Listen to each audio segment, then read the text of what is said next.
from the Marine Corps, Mike Scott.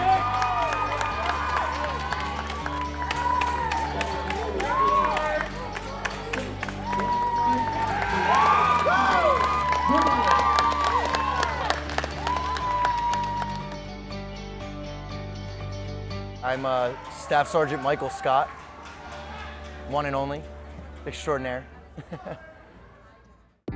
By trade, I'm a motor transportation operations chief, and luckily for me, I still get to continue to do that. I grew up in Philadelphia, where sports was everything to me as a kid, so playing stuff like hockey, basketball, football, you name it.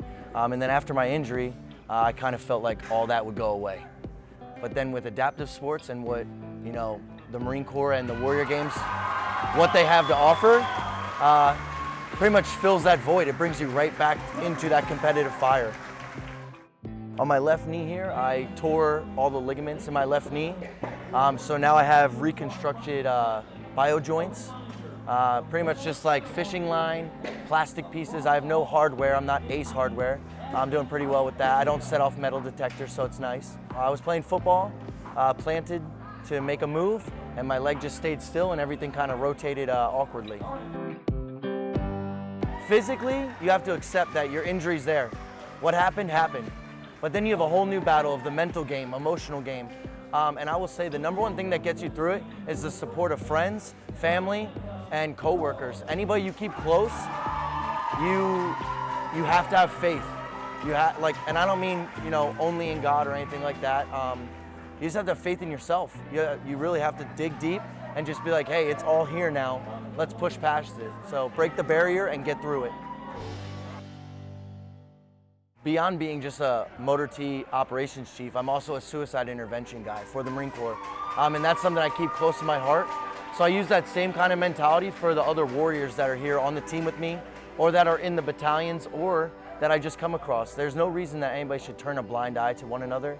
We should be one team, one fight. No matter the branch either, we should always have someone in our corner. So you always have to just try and, match that persona, match that fire, and give them something to work with. Sometimes you gotta reignite someone's fire so that they can grow like a big flame. And everybody wants to party around a bonfire. My brother in 2019, he had committed suicide.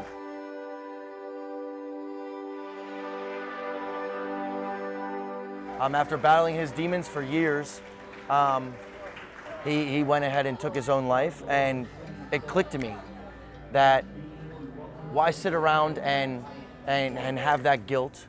Why sit there and turn to something that can be aggressive in someone's life like alcohol, drugs, and XYZ?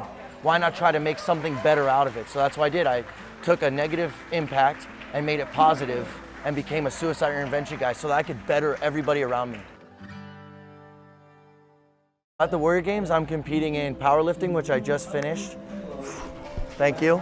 And then I've got archery. I'm a recurve shooter. And then I do seated volleyball and wheelchair basketball. Doing the Warrior Games for any athlete out here, it gives you that drive, that passion, that fire. When you feel like you're out of the fight for X amount of time, it helps you get back into that and that rhythm, that feeling that you have a purpose. It's honestly the most inspirational thing to watch too. Like I said, I would recommend for any athlete out there that when you think you're down, something like the games will bring you back up.